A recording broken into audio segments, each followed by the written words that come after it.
അത്യന്തമായുള്ളോരാപത്തസുരരാൽ നിത്യം മുഴുത്തു കഴിവില്ലാഞ്ഞ് ശക്തനായി വന്നു പിറന്ന ദശരഥ പുത്രനാം ശ്രീരാമ നാരായണ. ആനന്ദത്തോടങ്ങ് അനുജന്മാരും താനും വാനോർപുരിയിൽ വളരും കാലം ദീനതയോടൊരു മാമോനി തൻ ചൊല്ല പോയൊരു ശ്രീരാമ നാരായണ.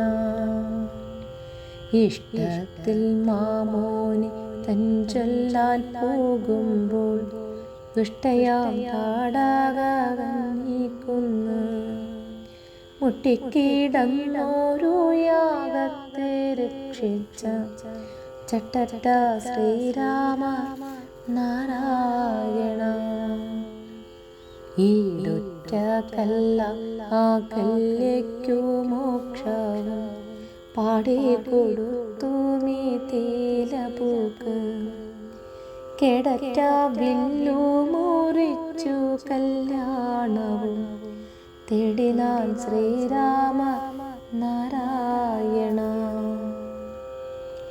ഉൾക്കനിവോടങ്ങ് അയോധ്യയ്ക്കു പോകുമ്പോൾ തക്കത്തിലെത്തി പരശുരാമൻ തൃക്കൈയിൽ മേവുന്ന വില്ലും ശരങ്ങളേളും കൈക്കൊണ്ട ശ്രീരാമ നാരായണ.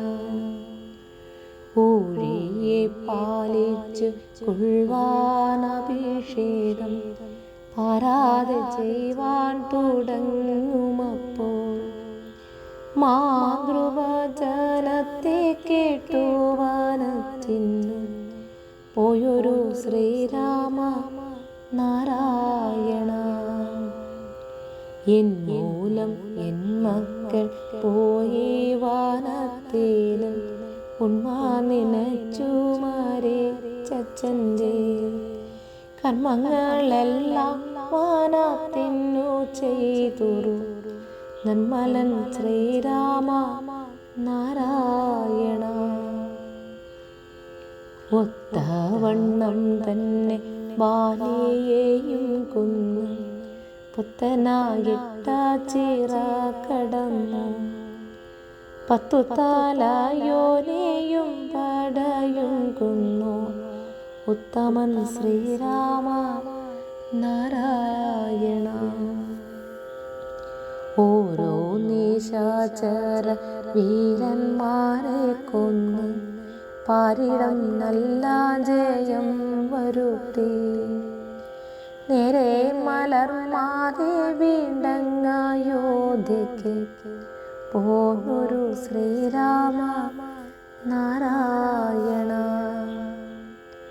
ഔവനവാസം കഴിഞ്ഞു പോരും പൂക്ക് യൗവനമോടാഭിഷേകം ചെയ്തു ദൈവതമുള്ളിലുള്ളോർകളെ രക്ഷിച്ച നൽവഴി ശ്രീരാമ നാരായണ. അക്കാലം 11,000 ചൊൽക്കൊള്ളും ശ്രീരാമൻ വാണിരുന്നു. അക്കഥ പാടുവോർ പാക്കടൽ വന്നൻ്റെ തൃക്കടൽ ചേരുവോർ നാരായണ.